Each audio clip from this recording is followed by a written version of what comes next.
ГСП онлайн. Городские новости сейчас.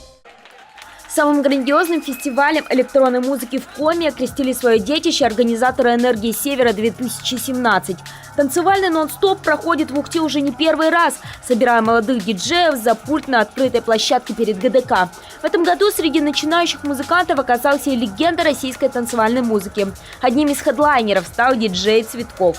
Этот музыкант начинал еще в 90-х. По большому счету нет, ничего не изменилось. Изменился просто темп музыки. Да, раньше он был немножко быстрее, сейчас стал медленнее.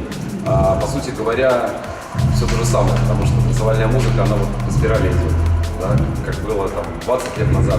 Сейчас все вернулось обратно, просто немножко другим звучанием и более современными, скажем так, синтезаторами, инструментами.